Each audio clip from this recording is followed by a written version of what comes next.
हा कर्पूर होमचा उपाय तुम्ही नक्की आज करून बघा आणि तुम्हाला जाणवेल हळूहळू 5 अमावस्येपर्यंत की घरामधली जी नकारात्मकता आहे, जी चिडचिड आहे, कटकट आहे ती आणि लक्ष्मी अखंड प्राप्ती तुम्हाला होईल।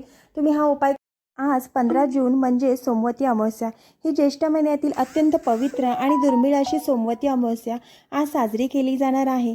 या अमावस्येचा प्रारंभ 14 जून रोजी झालेला आणि समाप्ती आज सकाळी 8:24 झालेली आहे। पण उदय तिथीनुसार ही सोमवती अमावस्या आज सोमवारी संपूर्ण दिवसभर साजरी केली जाणार आहे। म्हणून या सोमवती अमावस्येच्या व्रत, पूजा, स्नान, दान हे सर्व काही आपल्याला आजच याच दिवशी करायचे आहे। ज्योतिषशास्त्राच्या दृष्टीने आज सोमवती अमावस्येचा दिवस अत्यंत खास आहे, कारण या दिवशी अनेक शुभ योग जुळून आलेले आहेत, ज्यामध्ये सर्वार्थ सिद्धी योग आणि अमृत सिद्धी योग सुद्धा आज सोमवती अमावस्येला जुळून आलेला आहे।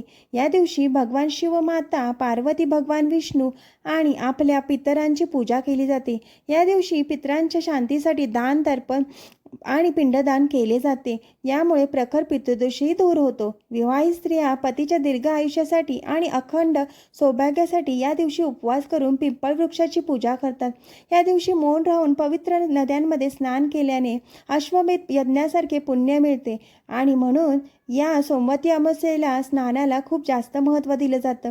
या अधिक महिन्याच्या शेवटच्या दिवशी सोमवती अमावस्या येणे म्हणजे हा साधारण दिवस नाही। या दिवशी आपण जे काही प्रभावी उपाय करतो, ज्या काही सेवा करतो, त्या आपल्याला निश्चितच फळ प्राप्त देतात आणि म्हणून या दिवशी घरात खास काही प्रभावी उपाय जे आहे तर ते केले जातात। आज व्हिडिओमध्ये मी तुम्हाला एक अतिशय प्रभावी असा उपाय सांगणार आहे। आपल्याला आज सोमवती अमावस्येला संध्याकाळी कापुरासोबत अशी एक वस्तू जाळायची आहे। ही वस्तू जाळल्याने घरातील भांडणे, वास्तुदोष, पितृदोष, नजरबाधा, शत्रू, त्रास, दारिद्र्य नष्ट होऊन घरांची, मुलाची, पतीची अगदी भरभरून प्रगती होईल। कुटुंबावर कधीच वाईट संकट येणार नाहीत, घरात अखंड लक्ष्मी वास करेल। तर अशी कोणती वस्तू आहे जी संध्याकाळी कापुरासोबत जाळायची आहे? हा उपाय कसा करायचा आहे याबद्दल संपूर्ण माहिती या व्हिडिओमध्ये मी तुमच्यासोबत शेअर करणार आहे। त्यामुळे तुम्ही हा व्हिडिओ स्किप न करता शेवटपर्यंत नक्की पहा। चॅनलवरती नवीन असाल तर चॅनलला सबस्क्राईब करायला विसरू नका, म्हणजेच असे नवनवीन व्हिडिओ तुमच्यापर्यंत येत राहतील। तर आज या व्हिडिओमध्ये मी तुम्हाला जो उपाय सांगणार आहे, हा उपाय आज संध्याकाळी अमावस्येला आपल्याला करायचा आहे। संध्याकाळी 6 वाजल्यापासून ते अगदी रात्री तुम्ही 10-11 वाजेपर्यंत हा उपाय कधीही करू शकता।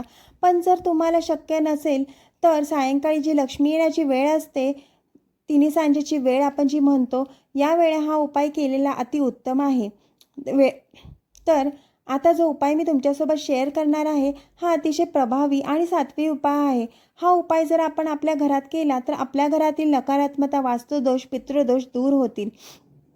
सर्व देवी देवतांची कृपाही देखील आपल्या घरावर नक्कीच होईल।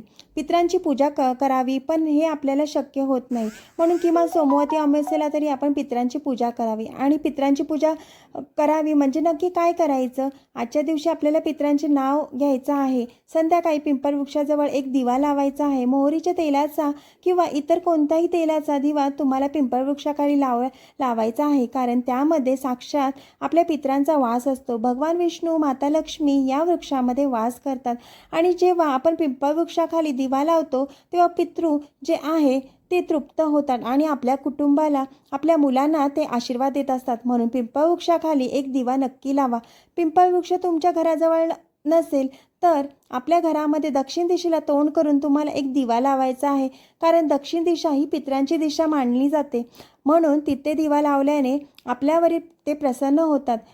आता पाहूया संध्याकाळी कापुरासोबत आपल्याला अशी कोणती वस्तू जाळायची आहे, ती का जाळायची आहे, किंवा कापुरासोबत ही वस्तू जाळल्याने कोणते शुभफळ प्राप्त होते। तर पहा, जर आपल्या घरामध्ये सतत वाद विवाद, क्लेश, भांडणे होत असतील, मग ही भांडणे आई मुलांची असेल, नवरा बायकोची असेल, सतत घरामध्ये कटकटी होत असेल तर घरामध्ये कधीच लक्ष्मी स्थिर राहत नाही. आपल्या घरामध्ये सतत पैशाची आर्थिक अडचणी येत असतात आणि म्हणून यासारख्या समस्या जर तुमच्याही घरामध्ये असेल तर हा उपाय तुम्हाला करायचा आहे. कारण कापूर जाळल्यानंतर मागे काहीही उरत नाही, तो संपूर्ण जळून नष्ट होतो, त्याचा अंशसुद्धा शिल्लक राहत नाही. त्याचप्रमाणे जेव्हा आपण हा उपाय आपल्या घरात करतो तेव्हा आपल्या घरातील सर्व दोष जे आहे ते संपूर्णपणे नष्ट होतात आणि घरात सकारात्मक ऊर्जा संचार करायला सुरुवात होते. कापूरचा धूर हा दैवी आणि शुद्ध मानला जातो. तो आपल्या घराला पवित्र सकारात्मक ऊर्जेने भरतो. जेव्हा आपण अमावस्येच्या दिवशी आपल्या घरात कापुरासंबंधित काही उपाय करतो तेव्हा घरातील वातावरण सुगंधी होते, नकारात्मक ऊर्जा, इडापिडा, नजरबाधा ही देखील दूर होते आणि हा उपाय केल्याने घरातील क्लेश थांबून आनंदाचे वातावरण हे सुद्धा निर्माण होते.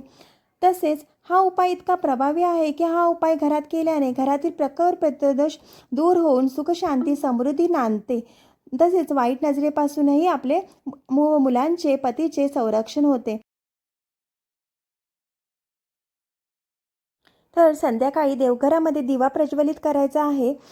धूप, दीप, अगरबत्ती लावून मुख्य प्रवेशद्वाराजवळ दरवाजा उघडा ठेवून आपल्याला तिथेही दिव्याने ओवाळायचे आहे. खिडक्यासुद्धा उघड्या ठेवायच्या आहेत. यानंतर उपायाला आपण सुरुवात करणार आहे. तर यासाठी आपल्याला एक नारळ लागणार आहे. ज्या नारळामध्ये पाणी असेल असा नारळ तुम्हाला घ्यायचा आहे आणि 7 भीमसेनी कापूर वड्या घ्यायच्या आहेत. भीमसेनी कापूर नसेल तर साधा कापूर तुम्ही घेतला तरीसुद्धा चालेल. यानंतर तुम्हाला हा नारळ घेऊन आपल्या देवघरासमोर उभं राहायचं आहे किंवा नारळ तुम्ही एका तामणामध्ये ठेवा आणि ते तामण आपल्या हातामध्ये घेऊन एक कापूरवडी ही तुम्हाला त्या नारळावर ठेवायची आहे. त्यानंतर हा कापूर आपल्याला प्रज्वलित करायचा आहे. कापूर प्रज्वलित केल्यानंतर तुम्हाला श्री स्वामी समर्थ, श्री स्वामी समर्थ या मंत्राचा जप करायचा आहे आणि किंवा ओम नमः शिवाय, ओम नमः शिवाय हा मंत्र सुद्धा तुम्ही करू शकता. एक कापूरवडी संपत आली की पुन्हा दुसरी कापूरवडी ठेवायची, दुसरी संपत आली की तिसरी. याप्रमाणे तुम्हाला 7 कापूरवड्या घ्यायच्या आहेत आणि या कापूरवड्या घेऊन आपण नारळावरती ठेवून ह्या जाळायच्या आहेत. देवघरासमोर आपण ह्या जाळणार आहोत. 7 कापूरवड्या जाळून झाल्यानंतर तो नारळ तिथेच तुमच्या देवघरासमोर ठेवून द्यायचा आहे. जर नारळाला तडा गेला म्हणजेच नारळ जर फुटला तर समजून घ्यायचं आपल्या घरामध्ये काहीतरी दोष किंवा नकारात्मकता होती, ती नारळाने शोषून घेतली आहे आणि आपल्या घरातले सर्व दोष हे नाहीसे झाले आहेत. मग तो नारळ जर तुटला म्हणजे त्याला तडा गेला तर तो तुम्हाला दुसऱ्या दिवशी निर्माल्यामध्ये टाकून द्यायचा आहे किंवा एखादा खड्डा करून त्यामध्ये तुम्ही तो पुरून टाकायचा आहे. जर नारळ व्यवस्थित राहिला तर तसाच पिशवीमध्ये बांधून ठेवा आणि पुढच्या अमावस्येला पुन्हा त्यावरती तुम्हाला